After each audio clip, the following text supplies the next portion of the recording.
is John Krzilius, Chief of the Sleepy Hollow Volunteer Fire Department in Sleepy Hollow, New York.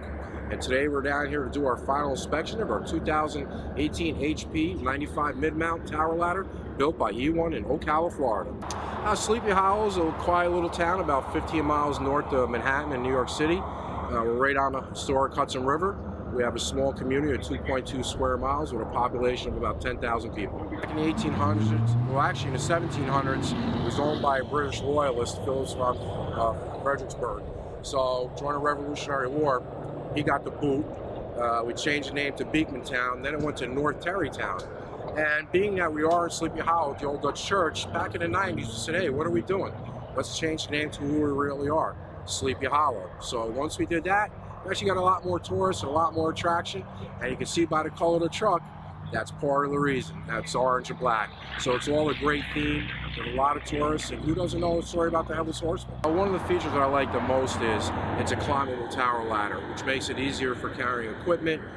If you have to bring a victim down, it's a lot safer, and God forbid something happens, you actually have the capability to come up and down the ladder, where before we just had a solid boom on our tower ladder, and once you're in a bucket, you're in a bucket. At least now you can come up and down. It's also aluminum, so it's lightweight. Some of the other features I really like are the compartment configuration, the depth and height of the compartments.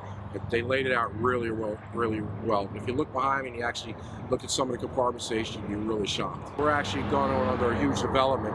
We have 65 acres. It used to be an auto manufacturer right down the Hudson River. It's been sitting empty for 20 years.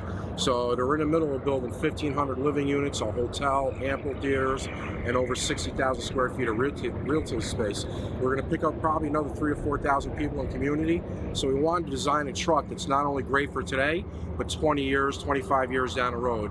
And working with E1, you can see 20 to 25 years from now, this truck's still going to be at the top of the game, and it's going to fit our needs 25 years from now. That was one of the biggest factors in going with E1. We have a lot of very narrow streets and tight turns, so you have to work closely with the engineers. So it took about a year to plan this truck out, and almost under a year to build it out. But the great thing is when we came down, especially on the final inspection, we brought two of our great mechanics with us. The two mechanics were talking with the mechanic from E1, so they were all on the same page. This morning when we came in to do the final inspection, there was probably 6 to 8 people here from every single department at E1. If there was any concerns, they were getting addressed, which gave me a little bit of confidence, because listen, this is a big purchase for our village. We're a very small community.